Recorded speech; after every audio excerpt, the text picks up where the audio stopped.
નમસ્કાર મિત્રો, અત્યાર સુધી આપણે હેલ્થ કરંટ અને આંકડાકીય જે સવાલો પૂછી શકાય એમના વિશે વાત કરી. હવે આજના દિવસ દરમિયાનના તમારા જે સવાલો છે એના જવાબ આપવા માટે પ્રયત્ન કરીશ. તો સૌપ્રથમ એક સવાલ છે કે બાયોમેડિકલ વેસ્ટ કઈ સંસ્થા દ્વારા લઈ જવામાં આવે છે? તો આપ સૌ જાણતા હશો કે common biomedical waste treatment facility, common bio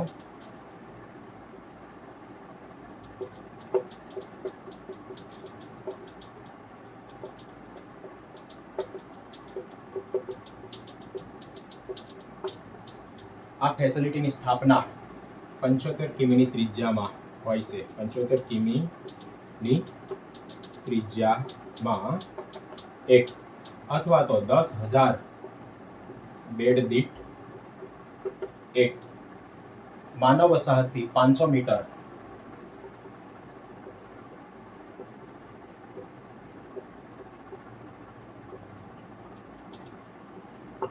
અને સપાટી પરના પાણીના સ્ત્રોત એટલે કે નદી, તળાવથી 1 કિલોમીટર દૂર હોવી જોઈએ.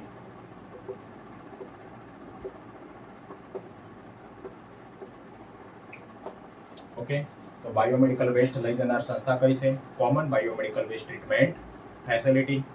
સરકારી અથવા તો ખાનગી હોસ્પિટલ દ્વારા એમની સાથે કરાર કરવામાં આવે. વેસ્ટ લઈ જવાની, એમને જંતુમુક્ત કરવાની અને ડિસ્પોઝ એટલે કે ફાઇનલ નિકાલ કરવાની જવાબદારી જે છે આ સંસ્થાની બનતી હોય છે. દર 75 કિમીની ત્રિજ્યામાં એક આવી સંસ્થા હોય અથવા તો 10,000 પથારી દીઠ આવી એક સંસ્થા હોય. માનવ વસાહતથી 500 મીટર દૂર યા વેસ્ટ નિકાલ સેન્ટર હોવું જોઈએ અને સપાટી પરના પાણીના સ્ત્રોત એટલે કે નદી, તળાવથી 1 કિલોમીટર દૂર આ સેન્ટર આવેલું હોવું જોઈએ. ત્યારબાદ બીજો સવાલ જે છે એ એવો છે કે સિકલ સેલ એનિમિયાના દર્દીને મલેરિયા થાય કે કેમ? મલેરિયાનો ચેપ લાગી શકે, મલેરિયાનો ડિસીઝ ન થાય એટલા માટે કે સિકલ સેલ એનિમિયા હજુ 2 દિવસ પહેલા 19 જૂન એટલે કે વિશ્વ સિકલ સેલ દિવસ તરીકે આપણે સૌએ ઉજવણી કરી. સિકલ સેલ એનિમિયા જે છે એ આનુવંશિક જીનેટિક બીમારી છે. હિમોગ્લોબિનની વિકૃતિથી થતી બીમારી છે. દક્ષિણ ગુજરાતમાં ખાસ જોવા મળે છે. સિકલ સેલમાં જે છે એ રક્તકણનો આકાર કેવો થઈ જાય છે? દાંતરડા જેવો. સિકલ એટલે દાંતરડું. તો દાંતરડા જેવો આકાર થાય અને રક્તકણની જે દિવાલ છે એમાં હોલ હોય એટલા માટે પોષક તત્વો એ રક્તકણની અંદર રહી શકતા નથી. પોષક તત્વો લીક થઈ જાય એટલે પેરાસાઇટ જે રક્તકણની અંદર દાખલ થાય, પોષક તત્વોના અભાવે એનો વૃદ્ધિ વિકાસ થઈ શકતો નથી. બીજું, આ સિકલ સેલ જે છે એ જલ્દીથી બરોળ એટલે કે સ્પ્લીન દ્વારા ભક્ષણ પામે છે. તો રક્તકણની સાથે સાથે અંદર રહેલું પેરાસાઇટનો પણ નાશ થાય છે. એટલા માટે સિકલ સેલના દર્દીને મલેરિયાનો ચેપ લાગે છે પરંતુ મલેરિયાનો રોગ થતો નથી. મિત્રો, આપ સૌ જાણતા હશો કે ચેપ અને રોગ બંને વસ્તુ અલગ છે. ચેપ એટલે રોગકારક બેક્ટેરિયા, વાયરસ, ફૂગ, પેરાસાઇટ શરીરમાં દાખલ થવું અને ઇન્ક્યુબેશન પીરિયડ પૂરો થાય પછી જે ચિહ્નો, લક્ષણો જોવા મળે એમને રોગ કહેવામાં આવે છે. તો આશા રાખું કે તમારું કન્ફ્યુઝન પૂરું થયું હશે. ત્યારબાદ ક્વાર્ટન મલેરિયા એ કયા પેરાસાઇટથી થાય છે? ક્વાર્ટન મલેરિયા તો plasmodium malariae. Plasmodium malariae, simple યાદ રાખવાનું, QM. Quartan malaria, plasmodium malariae. Quartan malaria એટલે દર 4થા દિવસે તાવ આવે.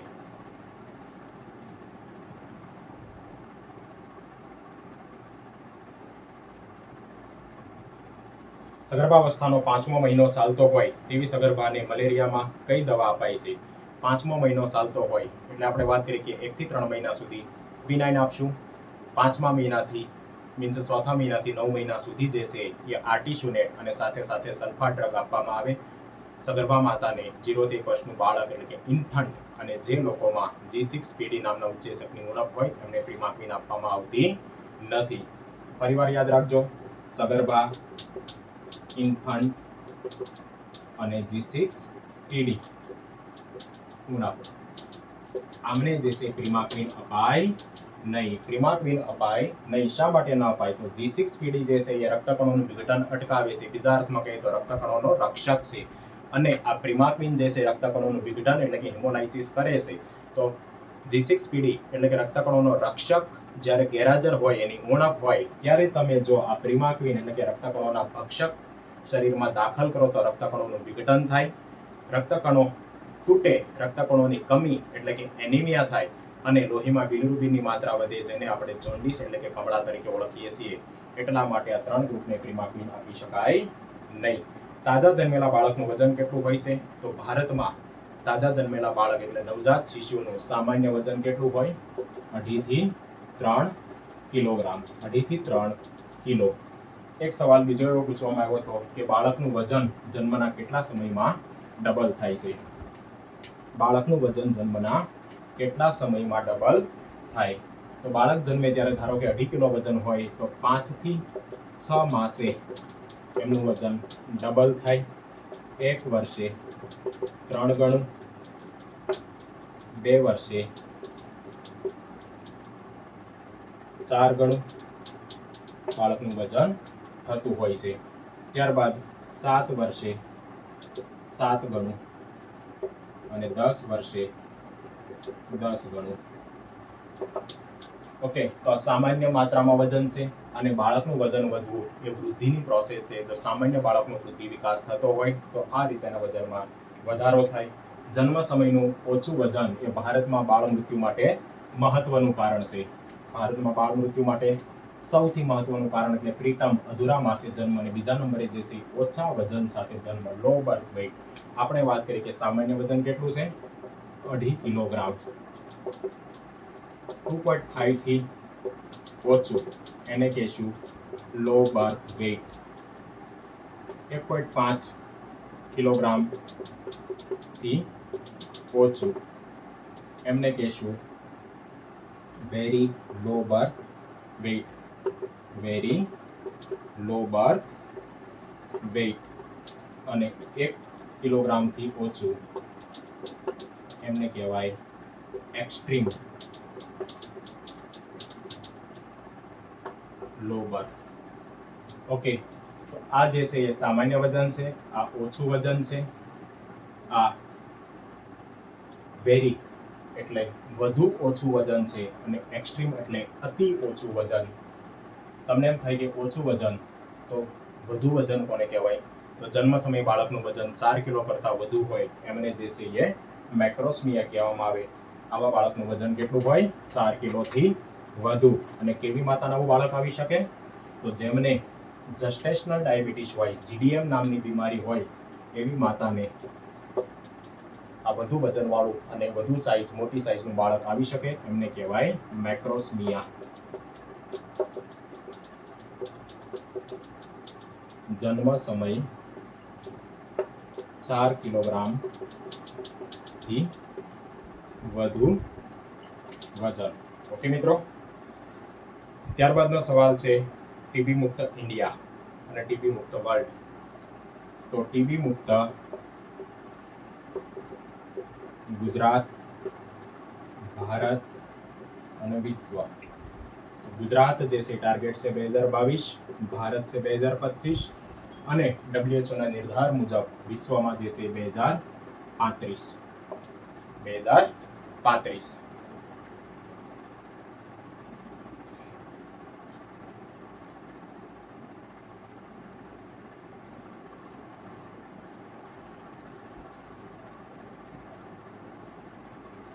હૃદયનું પેસમેકર, કુદરતી પેસમેકર જેને કહેવામાં આવે એ છે એસએ નોડ. શું કહેવાય? Sino atrial node. ક્યાં આવેલી હોય છે? જમણા કર્ણકમાં. કુદરતી પેસમેકર ક્યાં આવેલું છે? જમણા પેસમેકરમાં. તો જવાબ આવશે એસએ નોડ. સ્થાન જમણું કર્ણક. અને એવી નોડ એ પણ ક્યાં આવેલી છે? તો એ પણ જમણા કર્ણકમાં આવેલી છે.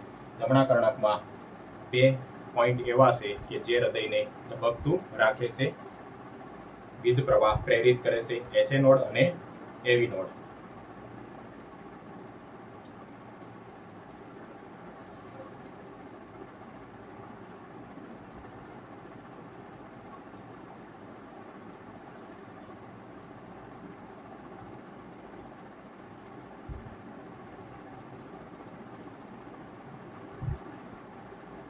ત્યારબાદનો સવાલ છે, ભારત સરકાર દ્વારા વર્ષ 2000 સુધીમાં કુષ્ઠરોગ નિર્મૂલન કરવાની ઘોષણા ક્યારે કરવામાં આવી? તો 1980માં ભારત સરકારે એવી ઘોષણા કરી, ડિક્લેરેશન કર્યું કે 2000 સુધીમાં આપણે કુષ્ઠરોગ એટલે કે લેપ્રસી મુક્ત થવું.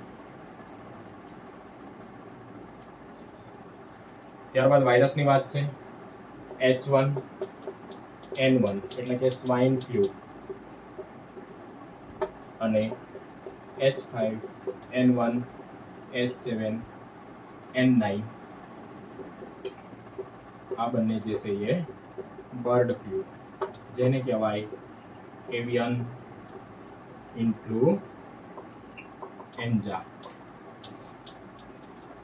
અને આ જે વાયરસ છે સ્વાઇન ફ્લૂ માટે એ ઇન્ફ્લુએન્ઝા ટાઈપ એ વાયરસ. બીજો એક સવાલ હંમેશા કોમન કન્ફ્યુઝન કરતો હોય છે કે ભૂંડનું માંસ ખાવાથી સ્વાઇન ફ્લૂ થાય કે કેમ? ન થાય મિત્રો. સ્વાઇન એટલે ભૂંડ, પરંતુ હવાજન્ય બીમારી છે, શ્વાસોશ્વાસથી ફેલાય. એટલે ભૂંડનું માંસ ખાવાથી ન થાય, શ્વાસોશ્વાસથી ફેલાય. ભૂંડના ઉચ્છ્વાસ મારફતે વાયરસ જે છે હવામાં સ્પ્રેડ થાય અને અન્ય તંદુરસ્ત પ્રાણી કે માણસના શરીરમાં દાખલ થાય તો આ સ્વાઇન ફ્લૂ નામની બીમારી ફેલાય. સૌપ્રથમ 2009માં આ બીમારી જે છે અમેરિકાથી શરૂ થઈ અને સમગ્ર વિશ્વમાં ફેલાય, એટલે કે પેન્ડેમિક કહેવામાં આવી. અને ત્યારબાદ ધીમે ધીમે વાયરસનું મ્યુટેશન થતા વાયરસ નબળો પડતા આ બીમારી જે છે એ સિઝનલ ફ્લૂ તરીકે ઓળખવામાં આવે છે.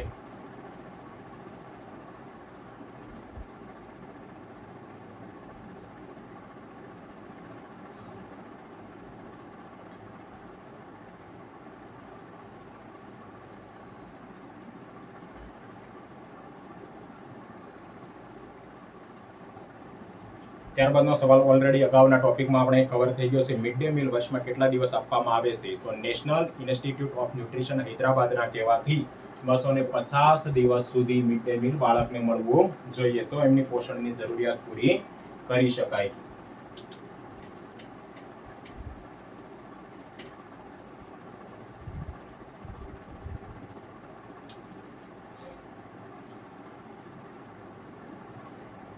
એડવર્ડ ઝેનર દ્વારા શીતળાની જે રસી શોધાઈ હતી 1796માં, એનું નામ શું હતું?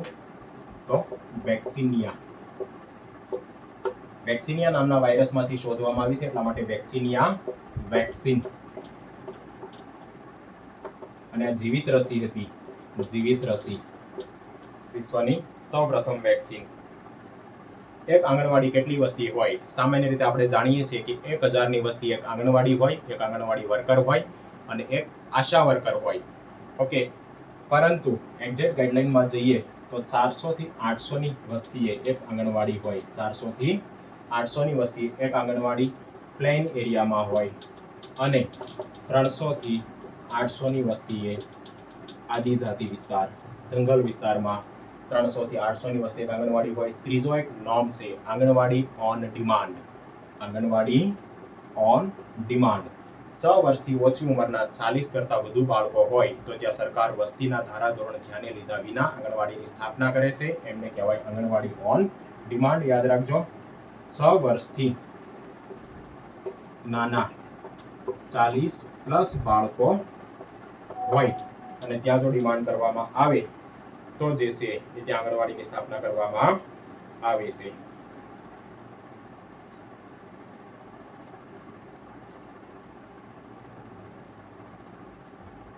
ત્રિવેણી પુરસ્કાર કોને આપવામાં આવે છે? ત્રિવેણી પુરસ્કાર જે છે એ એએનએમ, આંગણવાડી વર્કર, આંગણવાડી હેલ્પર અને આશા વર્કરને આપવામાં આવે છે. કેટલો આપવામાં આવે છે? તો ટોટલ જે છે ત્રિવેણી પુરસ્કારમાં 42,000ની રકમ આપવામાં આવે છે. 42,000 પૈકી સૌપ્રથમ તો પોષણ ત્રિવેણી કોને કહેવાય? પોષણ ત્રિવેણી તો AAA, એએનએમ, આશા, આંગણવાડી વર્કર. અને આ ત્રિવેણી પુરસ્કાર ક્યારે અપાય? તો પોતાના વિસ્તારમાંથી કોઈ આંગણવાડી વર્કર, આશા વર્કર અને એએનએમનો સહિયારો પ્રયાસ કરી અને તમામ કુપોષિત બાળકને સામાન્ય બાળકમાં રૂપાંતરિત કરી શકે, મતલબ કે સુપોષિત બાળકમાં ફેરવી શકે, તો એમને જે છે પુરસ્કાર આપવામાં આવે છે. એએનએમને 12,000 રૂપિયા આપીશું, આશાને 12,000 રૂપિયા, આંગણવાડી વર્કરને પણ 12,000 અને તેડાગરને જે છે એટલે કે આંગણવાડી હેલ્પરને 6,000 રૂપિયા. તો ટોટલ 42,000 નો એવોર્ડ જે છે એ આપવામાં આવે છે. ત્યારબાદ જે છે ફેફસા કાઢી નાખવાની પ્રક્રિયાને શું કહેવામાં આવે છે? સર્જિકલ પ્રોસિજર, ઓપરેશન દ્વારા ફેફસા કાઢી નાખવાની પ્રોસેસ એમને ન્યુમેક્ટોમી કહેવામાં આવે. ન્યુમો એટલે એર, હવા, અને ફેફસાની બીમારી ન્યુમોનિયા પરથી યાદ રહી જાય. જો ફેફસાની બીમારી ન્યુમો એટલે એર, સૌપ્રથમ ન્યુમો એટલે એર, જ્યાં હવા હોય એને ન્યુમો કહેવામાં આવે. ફેફસાની બીમારી ન્યુમોનિયા અને ફેફસા કાઢી નાખવાની પ્રોસેસને ન્યુમેક્ટોમી કહેવામાં આવે. અને ફેફસાનો કોઈ એક ભાગ આપ સૌ જાણો છો કે ફેફસામાં જમણા ફેફસાના 3 ભાગ હોય, ડાબા ફેફસાના 2 ભાગ હોય. તો એ ભાગ એટલે કે લોબને કાઢવામાં આવે એમને લોબેક્ટોમી કહેવામાં આવે. ફેફસાનો એક ભાગ જે છે લોબ, એને નિકાલવામાં આવે એને લોબેક્ટોમી કહેવાય. સંપૂર્ણ ફેફસું નિકાળવું એને ન્યુમેક્ટોમી કહેવામાં આવે. ફરીવાર યાદ રાખો, જમણું 3 અક્ષર છે, 1 2 3, 3 અક્ષર હોવાથી જમણા ફેફસાના 3 ભાગ, અને ડાબું 2 અક્ષર હોવાથી ડાબા ફેફસાના 2 ભાગ, 2 લોબ. ક્લિયર?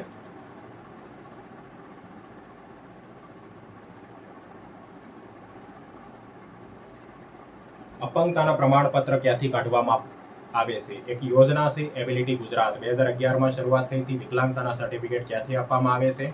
તો પીએચસી સીએચસી જિલ્લા હોસ્પિટલ પરથી આ સર્ટિફિકેટ કાઢવામાં આવે છે. મેડિકલ ઓફિસર કે એમબીબીએસ મેડિકલ ઓફિસર કે એનાથી ઉપરની કક્ષાના ડોક્ટર હોય એ આ સર્ટિફિકેટ ઇસ્યુ કરી શકે. કુલ વસ્તીના 2% લોકો એ વિકલાંગ હોઈ શકે. એન્ટેરિયર ફન્ટાનલ કેટલા માસે પુરાઈ જાય છે? યાદ રાખજો, એન્ટેરિયર અને પોસ્ટેરિયર ફન્ટાનલ કેટલા માસે પુરાઈ જતા હોય છે? તો 1.5 માસ અને 1.5 વર્ષ યાદ રાખીશું.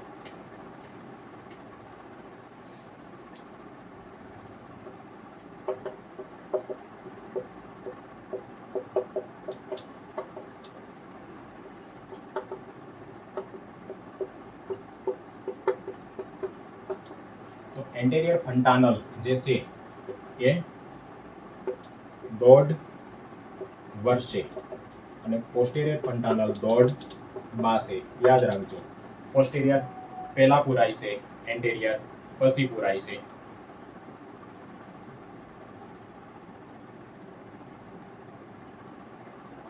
શરીરની સૌથી મોટી ગ્રંથિ કઈ? તો લીવર. અને સૌથી મોટી અંતઃસ્ત્રાવી ગ્રંથિ પૂછવામાં આવે તો થાઇરોઇડ ગ્રંથિ. અને તમામ ગ્રંથિઓનું નિયંત્રણ કરતી માસ્ટર ગ્રંથિ, સુપ્રીમ ગ્રંથિ એટલે પિચ્યુટરી ગ્રંથિ. ત્યારબાદ એક સવાલ છે, પીએચસી ની સ્થાપના ક્યારે કરવામાં આવી? તો 1943માં કેન્દ્ર સરકારે ભોર કમિટીની નિમણૂક કરી. 1946માં આ જોસેફ ભોરના વડપણ તળે ભોર કમિટીએ પોતાનો રિપોર્ટ પ્રસ્તુત કર્યો અને ત્યારબાદ જે છે એ 1978માં આ પીએચસી ની સ્થાપના કરવામાં આવી.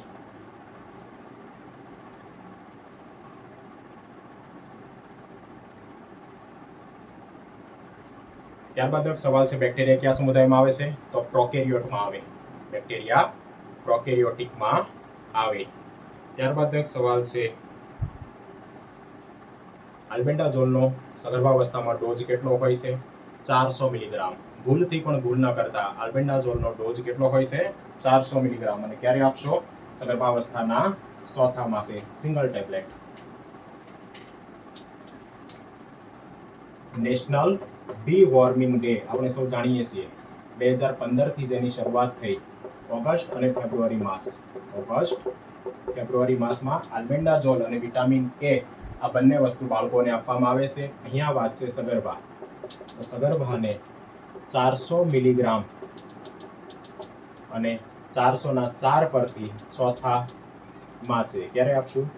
તો 4થા મહિને એટલે કે બીજા ટ્રાઇમેસ્ટરમાં આલ્બેન્ડાઝોલ 1 ટેબ્લેટ 400 મિલીગ્રામ આપવામાં આવે છે.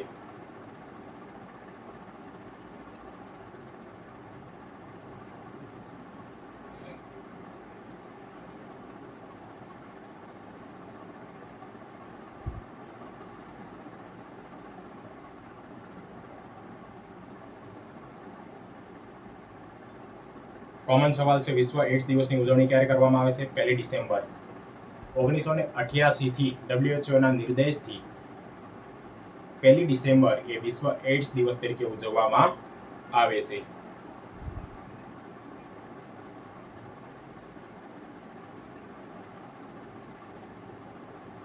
ત્યારબાદ ઓઆરએસમાં નીચે દર્શાવેલો કયો પદાર્થ હોતો નથી? કયો પદાર્થ હોતો નથી? તો ક્લોરીન હોય છે, ઝિંક અને કેલ્શિયમ હોતા નથી. ઓઆરએસમાં શું શું હોય? સોડિયમ હોય, પોટેશિયમ હોય, ક્લોરાઇડ હોય, સાઇટ્રેટ હોય, ગ્લુકોઝ હોય. બરાબર. તો આ સિવાય ઝિંક અને કેલ્શિયમ હોતા નથી. ઝિંક જે છે ઓઆરએસના દ્રાવણની સાથે ટેબ્લેટ સ્વરૂપે આપવામાં આવે છે. ક્લિયર?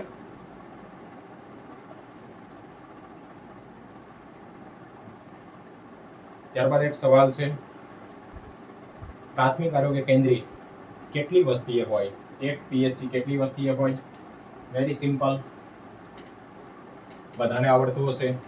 પરંતુ યાદ રાખવાનું કે સામાન્ય વિસ્તાર હોય પીએચસી, પીએચસી ની વસ્તી, સામાન્ય વિસ્તાર 30,000, ટ્રાઇબલ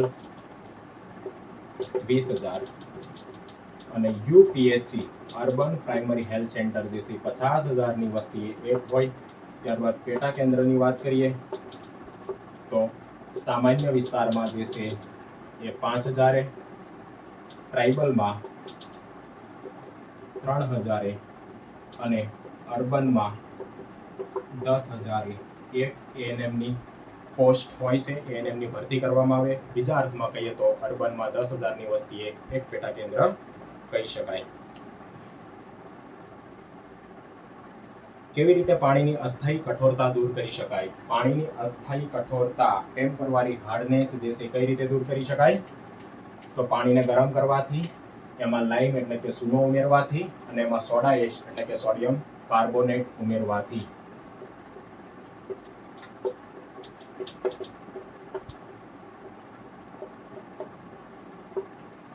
એક જે છે એ બોઇલિંગ, બીજું લાઈમ કે ચૂનો અને ત્રીજું જે છે એ સોડિયમ કાર્બોનેટ.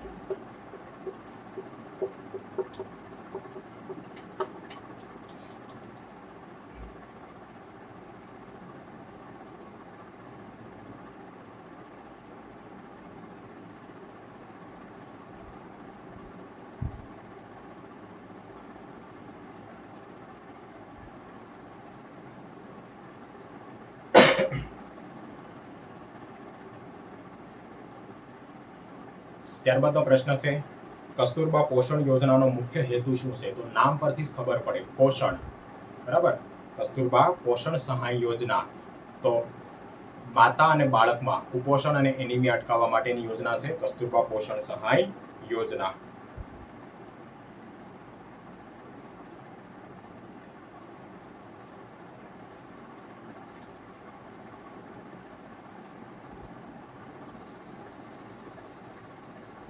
એક સવાલ છે કે TCl નું પૂરું નામ, તો ટેરેપ્થાલોઇડ ક્લોરાઇડ. TCl નું પૂરું નામ શું થાય? ટેરેપ્થાલોઇલ ક્લોરાઇડ. આપણે જે TCl પાવડર ક્લોરિનેશન માટે વાપરીએ છીએ, પીવાના પાણીમાં ઉમેરીએ છીએ, ઓકે, તો એનું નામ છે ટેરેપ્થાલોઇલ ક્લોરાઇડ.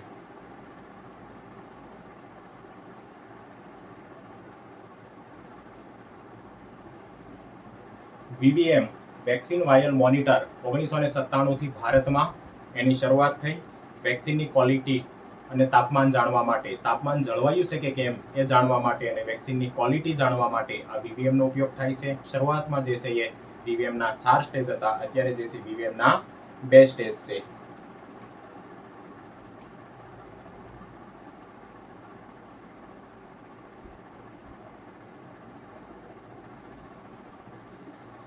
ઓકે મિત્રો, ત્યારબાદના સવાલની વાત કરીએ આપણે.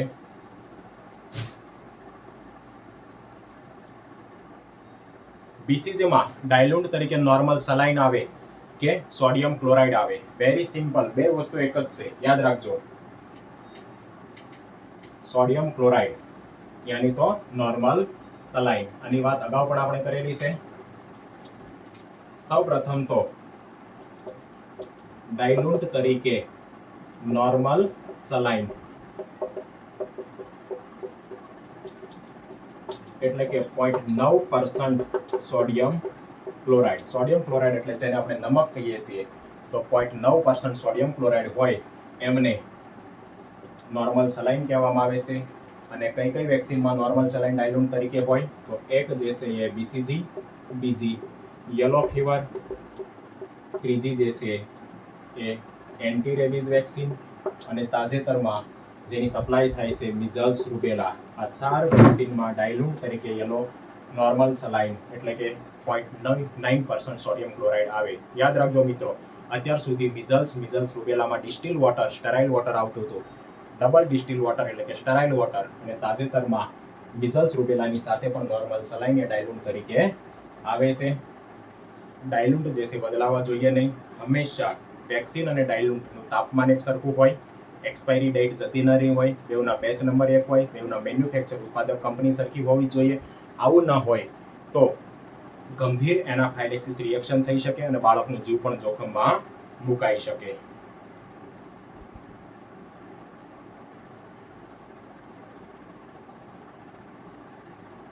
બાળકનું વજન કેટલા મહિને ડબલ થાય? 5 થી 6 મહિને. 1 વર્ષે 3 ગણું, 2 વર્ષે 4 ગણું, 7 વર્ષે 7 ગણું, 10 વર્ષે 10 ગણું.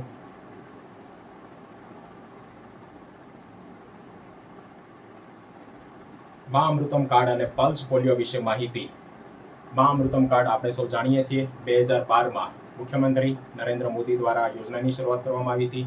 બીપીએલ પરિવારના 5 સભ્યોને વિનામૂલ્યે હાલના ક્રાઇટેરિયા પ્રમાણે 5 લાખ સુધીની સારવાર જે છે વિનામૂલ્યે આપવામાં આવે છે. મા વાત્સલ્ય યોજનાની શરૂઆત 2014માં થઈ અને આયુષ્માન ભારત યોજનાની શરૂઆત થઈ 2018માં.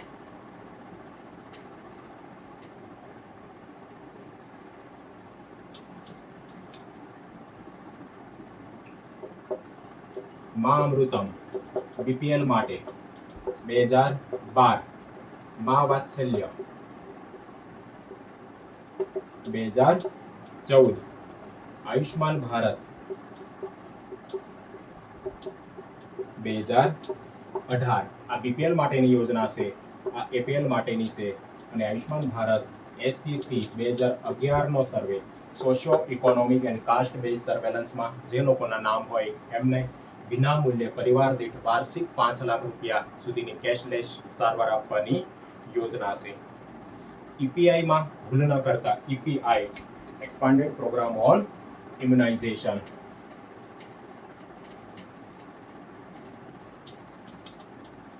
હજી મિત્રો હેલ્થ કરંટ પણ બાકી છે. આવતીકાલે આપણે હેલ્થ કરંટ વિશે જે બાકીના પોઈન્ટ છે, જેમ કે એક્સટેન્ડેડ પ્રધાનમંત્રી સુરક્ષિત માતૃત્વ અભિયાન 2022, બ્લોક હેલ્થ મેલા, નવી જે વેક્સિન આવી છે ન્યુમોકોકલ વેક્સિન, કોરોના વેક્સિન, એમના વિશે વાત કરીશું.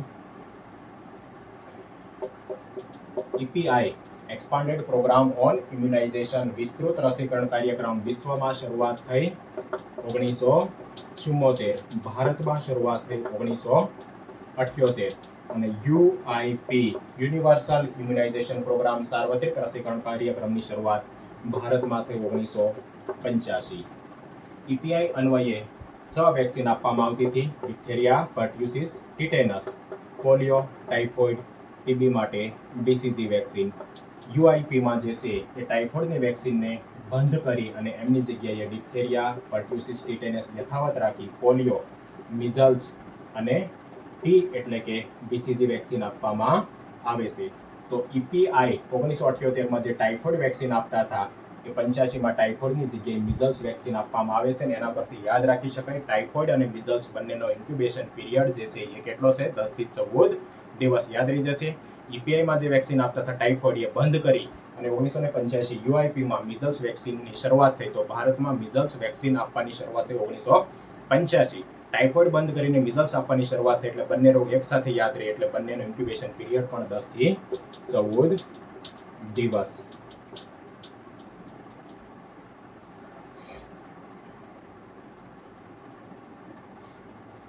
રક્તપિત્તને પૂર્વજન્મના પાપનું ફળ કહેવામાં આવે છે કે કેમ?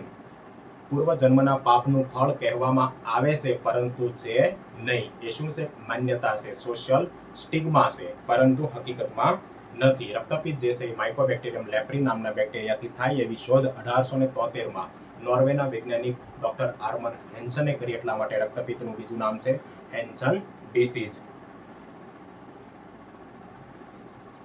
નેશનલ ટીબી એલિમિનેશન પ્રોગ્રામ, હેલ્થનું કરંટ. નેશનલ ટીબી એલિમિનેશન પ્રોગ્રામની શરૂઆત ક્યારે થઈ? ઘણા બધા પબ્લિકેશનમાં, ઓનલાઈન સાઇટ પર, ઇવન સરકારી સાઇટ પર પણ તમને સાલવારી મળશે નેશનલ ટીબી એલિમિનેશન પ્રોગ્રામની 2020.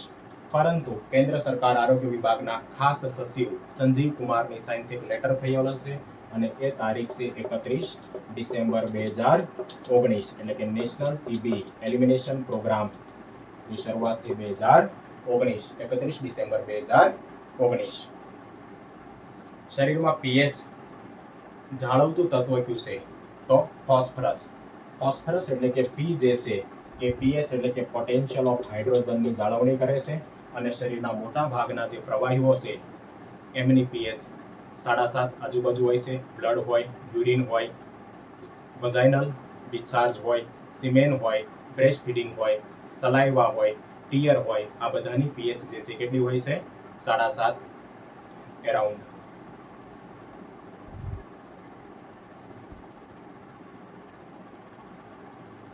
છેલ્લે 2 સવાલો જોઈ અને આપણે આજનું સેશન પૂરું કરીએ. રાજરોગ કોને કહેવામાં આવે છે? રાજરોગ. આ બાબતની ચર્ચા આપણે અગાઉ પણ કરેલી છે.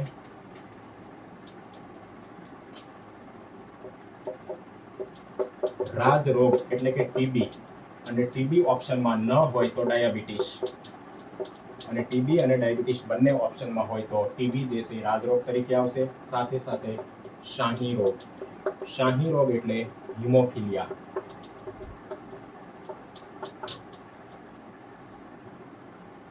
આપણે સૌ જાણીએ છીએ કે સમગ્ર વિશ્વમાં એક પરિવાર એ શાહી પરિવાર તરીકે જાણીતો બ્રિટનનો શાહી પરિવાર, રાજવી પરિવાર, રાણી વિક્ટોરિયા અને એમનું ફેમિલી. તો રાણી વિક્ટોરિયા જે છે હિમોફિલિયા ડિસીઝના કેરિયર એટલે કે વાહક હતા અને એમના વંશજોમાં આ બીમારી વંશવારસાગત ઉતરી આવેલી. એટલા માટે હિમોફિલિયાને જે છે શાહી રોગ તરીકે ઓળખવામાં આવે છે. હિમોફિલિયા રુધિરને લગતી બીમારી છે.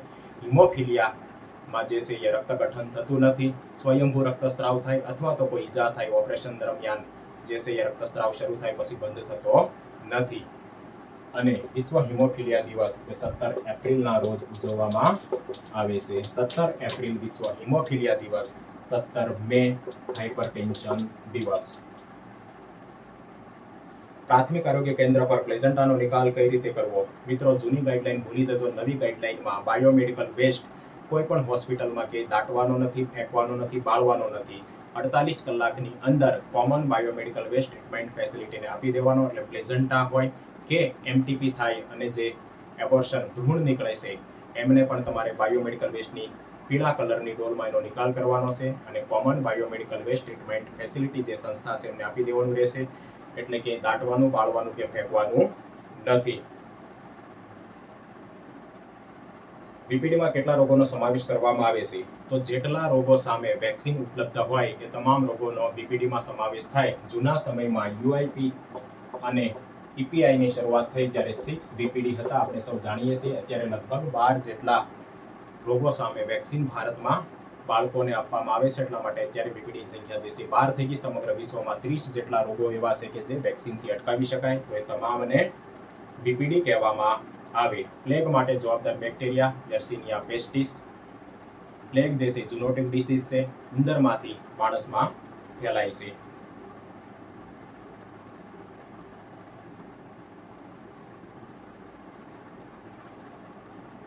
છેલ્લે જે 2 કન્ફ્યુઝન છે એની વાત કરી લઈએ.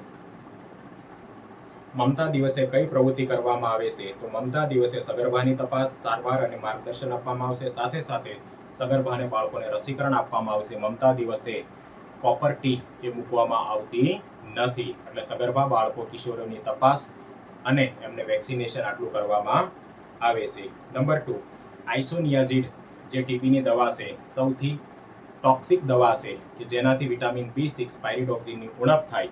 એ દવા ટીબીના દર્દીના સંપર્કમાં રહેલા 6 વર્ષથી નાના તમામ બાળકોને આપવામાં આવે છે.